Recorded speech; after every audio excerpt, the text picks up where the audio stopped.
Buenos días, mi nombre es Juan Carlos Buitrago. En esta oportunidad voy a hablar del concepto de biopolítica visto desde la óptica de varios pensadores, de varios filósofos contemporáneos, entre ellos Michel Foucault, Giorgio Agamben y Roberto Espósito. En cuanto a Roberto Expósito, la idea es desarrollarlo según la perspectiva que él tiene Darío Strauss-Racher, que es un filósofo argentino. En cuanto a Foucault, que es quizás el precursor del concepto, y Giorgio Agamben, vamos a abordarlos, pero también vistos desde la óptica eh, de Oti Quintana, que son filósofos latinoamericanos. Vamos a desarrollar entonces el concepto a través del abordaje de algunas figuras metafóricas, como son, por ejemplo, la vida nuda, el estado de excepción, el homo sacer, que son figuras que vienen desde el derecho romano y que lo retoman estos filósofos en la contemporaneidad, y otras pues, que ya son creaciones más recientes, como la inmunización, que es un concepto de Expósito, el musulmán, el campo, que se refiere específicamente a los campos de concentración de Auschwitz.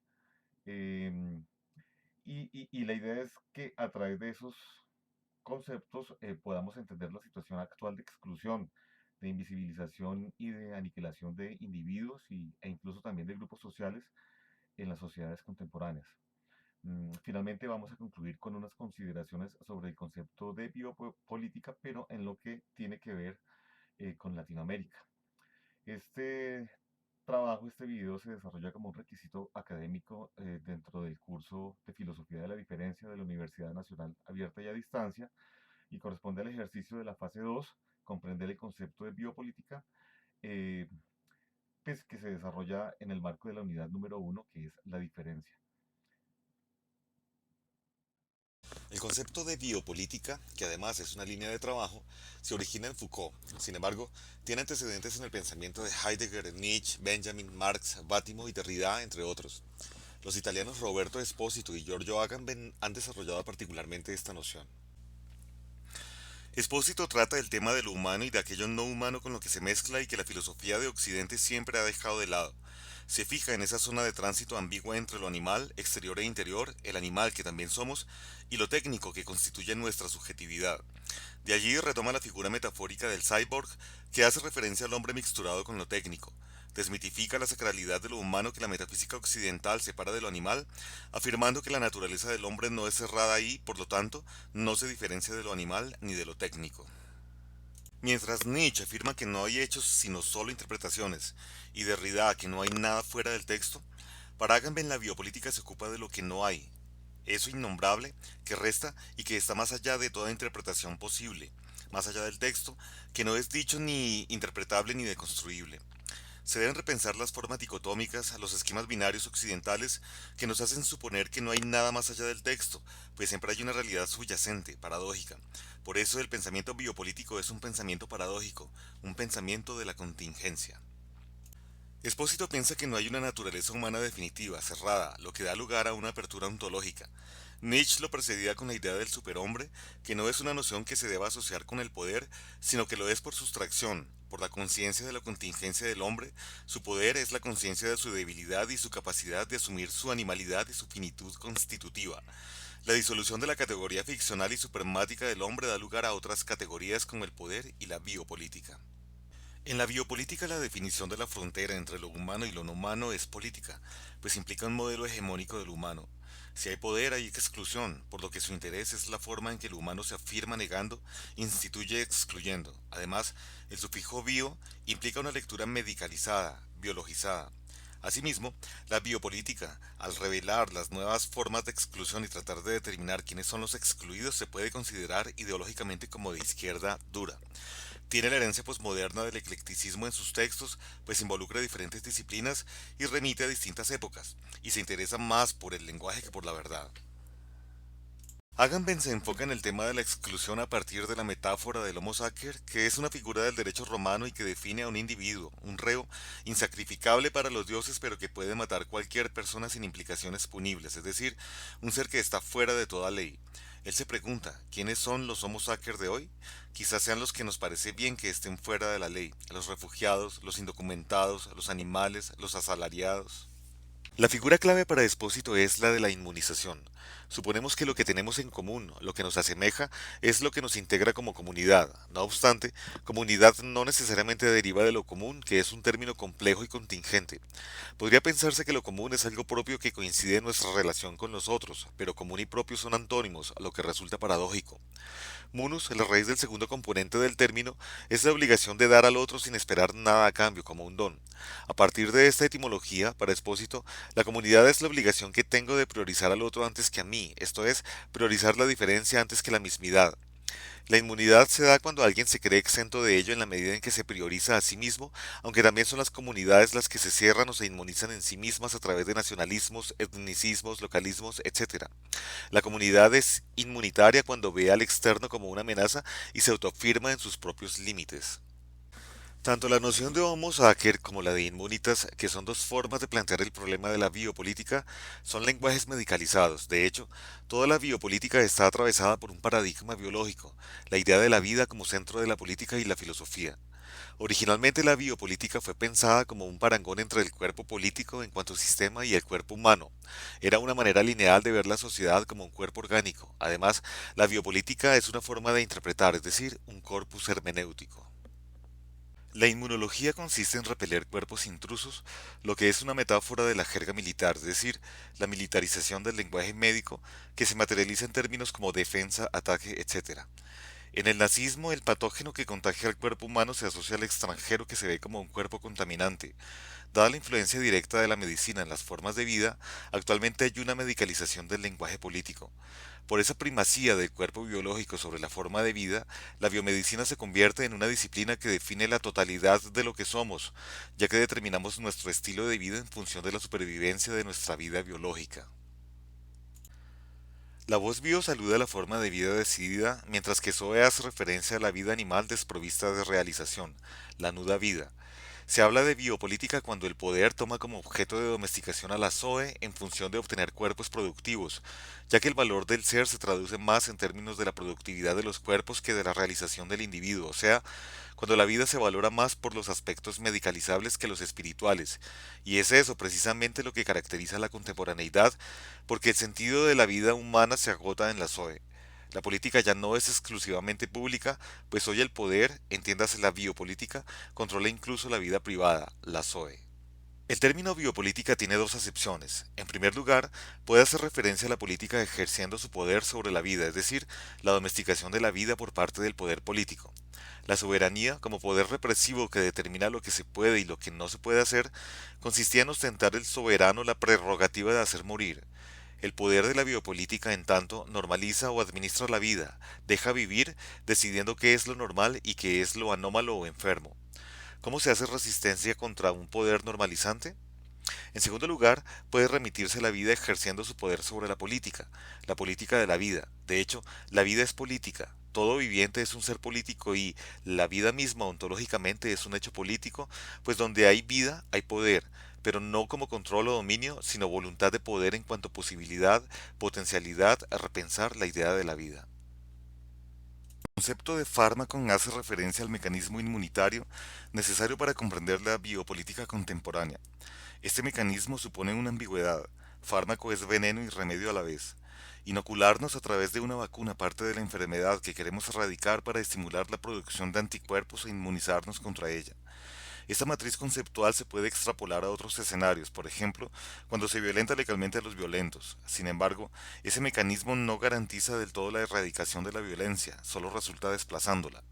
Socialmente nos comportamos siempre inmunológicamente, a través de la identidad, que resulta ser un encerramiento en nuestras propias características, nos protegemos contra el contagio del que viene de fuera, el impuro, ignorando primero que la identidad se construye con el otro, es una forma de contagio del otro, y segundo, que la pureza no existe, es una idealización que nos hace creernos diferentes o superiores. La presencia de lo biológico en lo político genera paradojas insospechadas y el cambio de paradigmas. Espósito, por ejemplo, habla de paradojas que modifican los paradigmas del derecho positivo, el derecho a no haber nacido, la clonación humana, los derechos de los animales, la guerra humanitaria, que lleva a preguntarnos si se justifica la desaparición de unos por la sobrevivencia de otros. Agamben, en tanto, habla de una exculpación de la acción aniquiladora a través de un estado de excepción que no es más que infringir la ley en un escenario particular en razón de la supervivencia, es decir, la legitimación de la no ley. Es como bestializarnos para combatir a la bestia. El Homo sacer de Agamben es, en la contemporaneidad, aquel que en una sociedad globalizada podemos excluir o sacrificar en función de nuestro resguardo, seguridad o supervivencia. Su sacrificio hace sagrada nuestra existencia, por eso naturalizamos su marginalidad y banalizamos o legitimamos el mal que le acaece o su exclusión en nombre de nuestra necesidad. Esta instrumentalidad argumentativa se da en la priorización de lo propio. El estado de excepción es una prerrogativa de la soberanía, pues define la capacidad de poner entre paréntesis la ley, pero aún así es consensuado. El ejemplo paradigmático de este es el campo de concentración, que es el dispositivo conceptual que usa Agamben para explicar la legalidad de lo político. Auschwitz es el caso paradigmático. La figura emblemática agambeniana es la del musulmán, que definía a aquellos que con el maltrato perdieron su peso y con él su cordura. Se les apagó el brillo de la vida y reaccionaban a impulsos mecánicos, de tal modo que no encajaban en la categoría de muertos ni de vivos. El musulmán es el que sobra, el otro invisibilizado, sin identidad. El estado de excepción entiende al sujeto como resto, como sobra, no desde el poder, la sumatoria, la expansión y la autonomía, es decir, es una definición inversa de lo humano, lo cual permite afirmar que el ser humano es indestructible, pero no por ostentar alguna forma de poder, sino porque ha sobrevivido a su permanente intento de autodestrucción. Para Agamben, lo humano es justo eso que ha sobrevivido a su autodestrucción. El hombre es lo indestructible que puede ser infinitamente destruido. No se constituye desde lo constructivo, sino desde el intento de destrucción. El hombre es lo que sobrevive al hombre. En lo que respecta a América Latina, Agamben, desde una perspectiva ontológica, atribuye el poder destructivo de las prácticas extraterritoriales propias de las empresas coloniales europeas a ese arcano del poder soberano proveniente del derecho romano, lo que, a pesar de que arroja luces sobre los procesos de colonización, sigue siendo un análisis eurocentrado propio de la política moderna.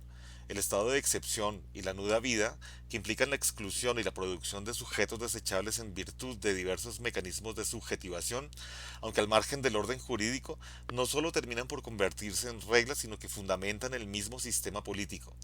Estas figuras tienen un lugar preferencial en el espacio colonial. Aún así, la indagación sobre una estructura jurídico-política basada en los cánones occidentales y el paradigma de la soberanía no dan cuenta de la figura del sujeto colonial. En cuanto a la metodología usada por Foucault en el desarrollo de la noción de biopolítica, entendida actualmente como la forma del ejercicio del poder político que tiene por objeto la vida biológica de los hombres, se pueden identificar tres conceptualizaciones progresivas de este constructo que permiten analizar minuciosa y tenazmente los procesos históricos. La primera, que aparece en el siglo XVII con el surgimiento de la medicina social y los dispositivos de sexualidad, cuando el poder se estructura alrededor de la vida biológica del individuo bajo la premisa de hacer vivir o dejar morir, que, aunque en su extremo no deja de ser una necropolítica, es una visión positiva de la nuda vida, hacer morir y dejar vivir, en cuanto privilegio de apropiarse de la vida incluso para suprimirla.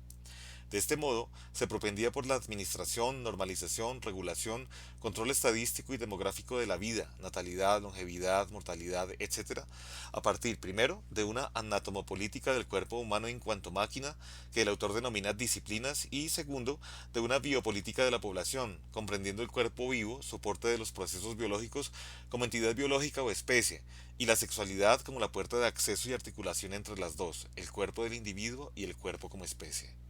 La segunda conceptualización se relaciona con la evolución del derecho soberano de hacer morir o dejar vivir, el privilegio de apropiarse de la vida incluso para suprimirla, materializado en la noción de soberanía, la cual transcurre desde la idea que de ella tiene Hobbes hasta las nociones de guerra y lucha de Nietzsche, cuya efectividad para analizar el funcionamiento del poder cuestiona. Foucault se distancia específicamente de los discursos en los que se apoyaba la lucha política, en la medida en que atribuía la eficacia de ciertas luchas más a la suspensión de las teorías globalizantes que al haberse apoyado en alguna de ellas. Estas luchas eficaces lo fueron en virtud de la recuperación de los saberes locales, como el de los denominados sujetados, los institucionalizados en penales, psiquiátricos, hospitales, etcétera, que se constituyen en la memoria de tales luchas y a los que el discurso de la soberanía les había negado su carácter político. Del acoplamiento de estas luchas con los saberes globalizantes surge la noción de genealogía, la cual permite la construcción del saber histórico. De este modo, la positividad del discurso de la biopolítica consiste en describir el ejercicio del poder, acoplando la visión erudita del saber con la memoria de estas luchas, los saberes locales de los sujetados, y prescindiendo de tales teorías globalizantes. Finalmente surge una tercera conceptualización de biopolítica que se origina en el análisis de la evolución del concepto y en la transformación biologicista y estatal de la guerra de razas, aunque no solo relacionada propiamente con el racismo biológico, sino con el análisis de la razón de Estado y del liberalismo en la política moderna, esto es, la gubernamentalidad liberal. En esta línea la reflexión se orienta más bien al racismo moderno, en tanto racismo de Estado o estatización de lo biológico, que incluye pero va más allá de la producción de cuerpos individuales políticamente dóciles y económicamente rentables propia de las tecnologías del poder disciplinario, en donde la sexualidad sigue jugando un papel esencial tanto en la disciplina como en la bioregulación. La política moderna es esencialmente racista, tanto que el racismo actualmente es el criterio de aplicabilidad de la nuda vida por cuenta del Estado, lo cual tuvo su máxima expresión en el genocidio colonizador, aun cuando la historia se empeña en acudir al eufemismo del evolucionismo. El análisis sobre la biopolítica de Foucault permite comprender que ésta se extiende desde el cuerpo individual hasta el cuerpo de la población, asumido como problema político científico y, por lo tanto, como problema del poder y objeto de homeostasis en función de reducir fenómenos aleatorios y peligros internos.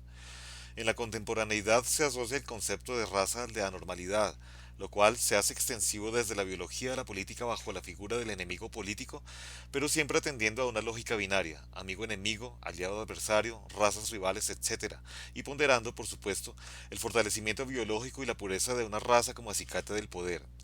A pesar de que Foucault atribuye la consolidación del racismo a la emergencia del otro colonial, con la consecuencia del genocidio colonizador, no deja de considerarlo como un fenómeno adyacente al funcionamiento del Estado moderno, homogeneizando lo divergente que puedan tener las prácticas coloniales en la historia, en las que la biopolítica, que originalmente se presentaba como reguladora de la vida de los individuos, termina por convertirse en su máxima destructora.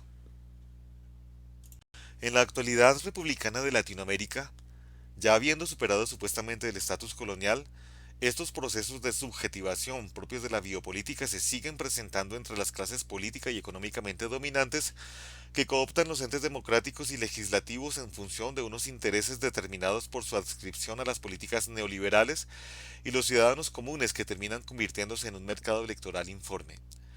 La naturalización del estado de excepción resulta siendo el pretexto para cometer una serie de actos ilícitos e incluso criminales en virtud de una representatividad falaz que pretende el supuesto beneficio social, pero que termina derivando en situaciones como los llamados falsos positivos, que no son más que ejecuciones extrajudiciales motivadas por el ánimo de mostrar resultados y reclamar las prebendas que se les asocian, o los escándalos de corrupción de los operadores del plan de alimentación escolar, que acceden a dedo a los contratos constituyendo empresas ficticias que buscan robarse los recursos que para tal efecto existen, entre otras muchas situaciones en las que se hace evidente que la noción de la nuda vida o el musulmán sigue teniendo vigencia en las sociedades actuales latinoamericanas.